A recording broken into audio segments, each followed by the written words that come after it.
আজ পড়ব চেকমেট গল্প পর্ব 2। বাড়ছে মানুষের কর্মব্যস্ততা, সেই সাথে সাফ করা হচ্ছে রাস্তাঘাট। গত রাতের ভয়ঙ্কর দুর্ঘটনা নিয়ে কোথাও কোনো খবর পাওয়া গেল না, হয়তো কেউ সেই খবর রাখেইনি। আর মোড়া ভাঙতে ভাঙতে উঠে এলো কিশোর। দুতলা বিশিষ্ট বিশাল বাড়িটি ড্রয়িং রুমে পায়ের ওপর পা তুলে বসে আছেন মাঝবয়সী এক ব্যক্তি। নাম তার সুবহান গং। চেহারায় কেমন যেন হিংস্রতা বিরাজ করে সর্বসময়। বাম চোখের নিচে লম্বা লম্বি কালো রঙের কাটা দাগ গায়ে কাটা দেওয়া অনুভূতি দেয়। বাঁকা বাঁকা লম্বা লম্বা গোঁফ আর অভিজাত বহন করে। পরনে সাফেদ পাঞ্জাবি আর লুঙ্গি। সব মিলিয়ে তার মধ্যে শাসনকর্তার ভাব পরিলক্ষিত। 2 আঙ্গুলের বাম পাশের গোঁফ মোচড়াতে গম্ভীর মোটা ডাকলেন, সারফরাজ। ডাক শুনে এগিয়ে এলো কিশোর। মাথা নত করে উত্তর দিল, বলুন দাদাজান। শুনেছি মেয়ে নিয়ে এসেছি সেখানে। মেয়ে নয় দাদাজান, ছোট্ট বাচ্চা। তাচ্ছিল্য হাসলেন সুবহান। নিজের রাজকীয় চেয়ার থেকে উঠে দাঁড়িয়ে ক্ষিপ্ত গলায় বললেন, হায়রা আতু ঘর এটা। এখানে রাস্তায় একটা বিড়ালও নিরাপদ নয়। সেখানে মেয়ে মানুষ তো দূর কি বাদ। মাথা উঁচু করে সারফরাজ গলার তেজ এনে বলল, এই বাচ্চা মেয়ে আমার আমানত দাদাজান। ওর দিকে চোখ তোলার আগে আমাকে অতিক্রম করতে হবে। কি করবি তুই? জানতো গেড়ে দেব। বয়স কত তোর? বয়সের চাইতে রক্তের তেজ বেশি দাদাজান। সুবহান গং আর কথা বাড়ালেন না। চিরন্ত সাহসিকতা দেখে রাস্তা থেকে তুলে এনে নিজের আশ্রয় নিলেন। এই ছেলেকে তিনি তখন বয়স ছিল সবে 10। বাচ্চা থেকে ধীরে ধীরে পুরুষে রূপান্তর হচ্ছে এই ছেলে। কিন্তু গায়ে যেন রক্তের চাইতে কারেন্ট বেশি। চুলেই 440 ভোল্টের ঝটকা লাগে। যেমনটা ভেবেছিলেন তার চেয়েও খতরনাক এই ছেলে। মনে মনে সুবহান নিজের বিশাল অধিপতি এই ছেলের হাতে তুলে দেবার স্বপ্ন দেখেন। কিন্তু কি হয়েছে ভবিষ্যতে?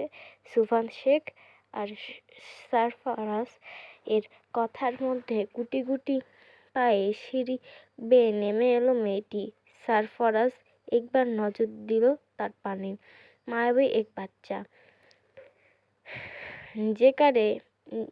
যে কারো মনে আদর স্নেহ জাগবে মেয়েটাকে দেখে। সারফরাজ এর বিশাল জামা মেয়েটার পায়ের পাতা জড়িয়ে মেঝেতে গড়াগড়ি খাচ্ছে। ভীতু চোখে 2 হাতে টি-শার্ট উঁচু করে ধরে ইতিউতি তাকাতে তাকাতে সারফরাজ এর সামনে এগিয়ে এলো মেয়েটি। এরপর সারফরাজের কনিষ্ঠ আঙ্গুল টেনে বড় বড় চোখে সারফরাজ এর পানে তাকিয়ে মিহিস্বরে বলল, ক্ষুধা লেগেছে, খাবার দাও। মেয়েটির আবদারে হৃদয় শীতল। বড় বড় চোখে সারফরাজ এর পানে তাকিয়ে মিহি স্বরে বলল, ক্ষুধা লেগেছে, খাবার দাও। মেয়ের আবদারে হৃদয় শীতল হলো সারফরাজ এর। হাঁটু গেড়ে মেয়েটির সামনে বসে 2 কাঁধে হাত রেখে সারফরাজ নরম কণ্ঠে শোধালো, নাম কি তোমার? সারফরাজের অদ্ভুত সাদা আকাশি মিশলের আইস ব্লু চোখের মণিতে তাকিয়ে ফাঁকা ঢোক গিলল মেয়েটি। এরপর অস্ফুট স্বরে বলল, রূপকথা। 2টো শুকনো রুটি আর একটা ডিমের অমলেট সামনে নিয়ে বিস্ময় মুখে বসে আছে রূপকথা। এই খাবার সে খাবে না, কিন্তু সারফরাজ এর চোখের দিকে তাকিয়ে কিছু বলতেও পারছে না। এদিকে খিদের যন্ত্রণায় পেট ছিঁড়ে যায়। নিজের মা কাউকে আছে না পেয়ে মাথা নিচু করে হঠাৎ ফুঁফিয়ে কেঁদে উঠল মেয়েটি। মেয়েটির আকস্মিক কান্নার ভ্যাবাচ্যাকা খেল সারফরাজ। ব্যতিব্যস্ত হয়ে ভরাট ফসফসে গলায় শুধালো, কাঁদছো কেন? একটু আগেই না খাবার খেতে চাইলে? মাথা তুলল না রূপকথা। ছোট হাত দিয়ে চোখের জল মুছে নিভু নিভু স্বরে বলল, এসব আমি খাই না। রূপকথায় মুখে এমন কথা শুনে মহা মুশকিলে পড়ল সারফরাজ। এই মেয়ের খাদ্যাভ্যাস সে জানে না, আর মেয়ে মানুষহীন এই বিশাল বাড়িতে এর চেয়ে বেশি কিছু আয়োজনও করা সম্ভব না। তবুও রূপকথার কান্না থামাতে কোমল কণ্ঠে সারফরাজ শুধালো, কি খেতে পছন্দ করো তুমি? রূপকথা নিজেও ওই খাবারের নাম জানে না। তার মা সকালবেলা উষ্ণ দুধের সাথে চকলেট চিপস মিশিয়ে খাওয়াতো তাকে, খুবই সুস্বাদু আর ইয়াম্মি। ওটাই প্রতিদিনের খাবার ছিল তার, নয়তো মুরগির মাংস দিয়ে সফট খিচুড়ি। সারফরাজকে মনের কথা বুঝতে না পেরে আরো খানিক কাঁদল রূপকথা। মেয়েটির কান্না টিকতে না পেরে বেরিয়ে গেল সারফরাজ। ফিরল দীর্ঘ সময় পর, হাতে একটি বাটি নুডলস। ধোয়া ওঠা নুডলস রূপকথার সামনে রাখতে কান্না থেমে গেল। চকচকে দাঁত বের করে মুহূর্তেই আমায়িক হাসলো।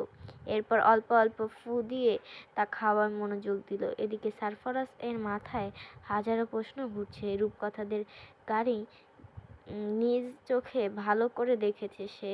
গাড়ির ভঙ্গুর দশা দেখে বুঝতে পেরেছে কেউ ইচ্ছে করেই ধাক্কা দিয়েছে। কিন্তু মানুষটির শত্রুতা ছিল রূপকথার বাবার সাথে, আর এতটুকুন মেয়ে তাকে কত তথ্যই বা দিতে পারবে। তবুও নিজের কৌতূহল দমাতে না পেরে রয়ে সরে জিজ্ঞেস করল, তোমার বাবা কোথায় চাকরি করতেন? বাবার কথা মনে পড়তেই ঠোঁট টিপে নাকের পাতা ফুলালো রূপকথা। বড় বড় গোল গোল চোখ দুটো ঝাপসা তার। তবুও মেয়েটি কাঁদল না। সারফরাজ এর প্রশ্নে কিছুক্ষণ যেন ভাবল। এরপর ভাঙা ভাঙা স্বরে রূপকথা বলল, বিশাল বড় জাহাজে। সারফরাজের ধারণাই ঠিক, ভদ্রলোক জাহাজের ক্যাপ্টেন। কিন্তু এভাবে কেন তাকে প্রাণ হারাতে হলো? তজনি আঙ্গুলি দিয়ে ভ্রু চুলকে সারফরাজ আবার জিজ্ঞেস করল, তোমার বাবার নাম কি ছিল? এবার ঝটফট উত্তর দিল রূপকথা। খাবার খেতে খেতে বলল, সায়েম বিরাজি, ক্যাপ্টেন সায়েম বিরাজি। আর কোনো প্রশ্ন করল না সারফরাজ। বাকি তথ্য সে নিজেই পোর্ট থেকে হাতিয়ে নিবে। তার আগে দেখতে হবে ক্যাপ্টেন এর নিখোঁজ হবার ব্যাপারে কেউ কোনো সংবাদ প্রচার করছে কিনা। রূপকথা খাওয়া শেষ করতেই সারফরাজ জিজ্ঞেস করলো, বাড়িতে মা বাবা ছাড়া কে আছে তোমার? কেউ নেই, সরল উত্তর রূপকথার।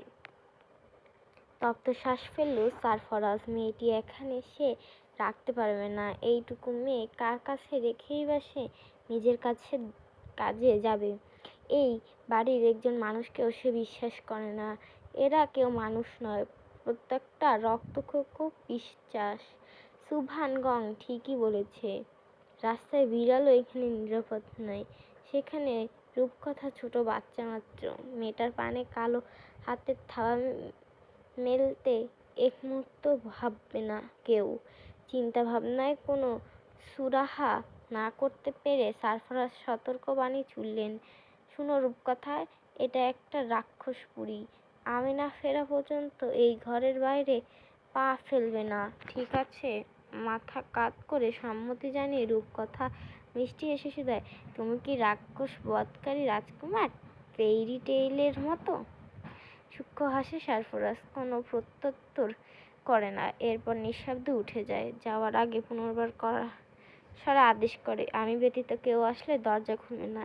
এখানে কিন্তু হিংস্র রাক্ষসের বসবাস। দরজা খুললেই তোমাকে এসে খেয়ে নেবে, বুঝছো যা বলেছি? সারফরাজ এর কথায় ভীত হয়ে মাথা ঝাঁকায় রূপকথা। আর কোনো বাক্য ব্যয় করে না সারফরাজ বেরিয়ে যেতে নির্দেশ দরজায় সিটকিনি আটকে দেয় রূপকথা। এখানে কিভাবে সময় কাটাবে সে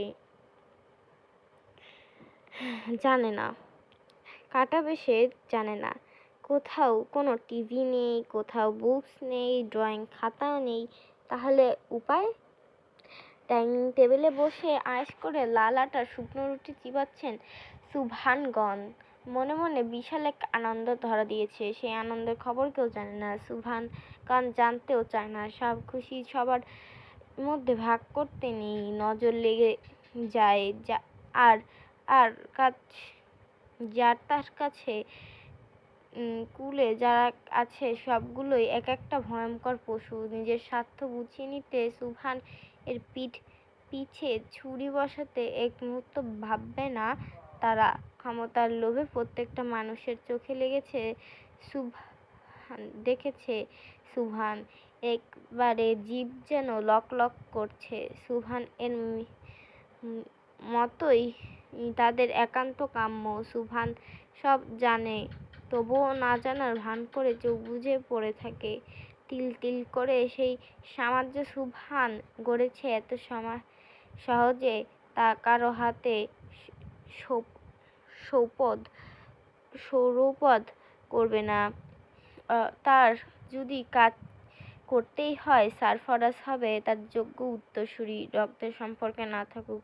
এই সারফারাজ তাকে যা দিয়েছে দলের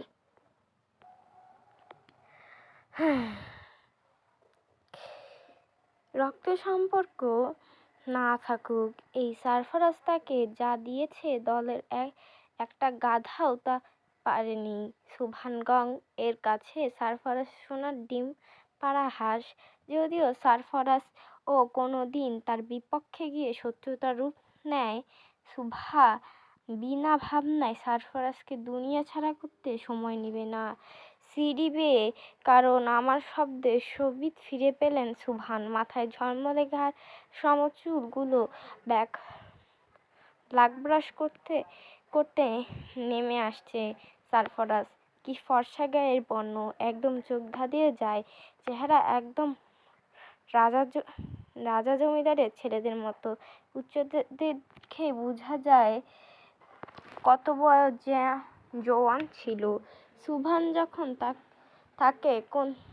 তাকে রাস্তায় পেয়েছিল, পোশাক আশাক ছিল বড়লোক বাচ্চাদের মতো, চেহারাও ছিল অভিজাত্যর ছোঁয়া।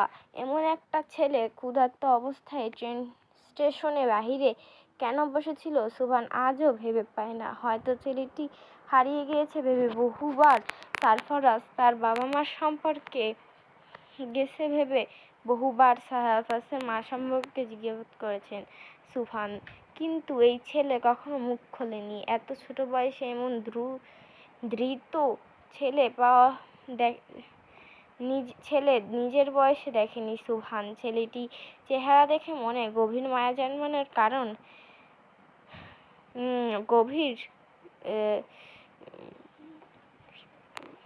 গভীর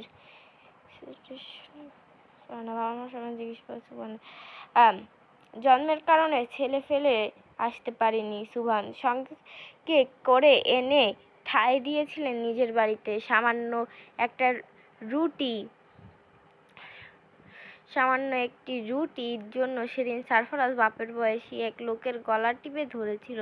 সেদিনই সুবহান বুঝে গিয়েছিলেন তিনি আগুনের গোলা তুলে এনেছেন বাড়িতে। সেদিন থেকেই নিজের অপরাধে অর্ধেক বোঝা সারফারাজের ওপর অর্পণ করেছিলেন তিনি। এরপর থেকে এখনো নিশ্চিন্তে সারফারাজ এর উপর ভরসা করে নাকের তেল দিয়ে ঘুমান তিনি।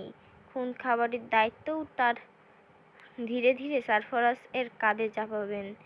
বয়স ছোট, তাই অপেক্ষা। সারফারাজ যেদিন প্রাপ্তবয়স্ক যুবক হবে সেদিন তার অপেক্ষা করবেন না সুবহান। আর এই পর্যন্ত ছিল দ্বিতীয় পর্ব সেগমেন্ট। লিখেছেন সারিকা হোসাইন। আর আজ এই পর্যন্তই। পরের পর্ব দেখার জন্য সবাইকে অপেক্ষায় থাকার জন্য অনুরোধ রইল। ধন্যবাদ।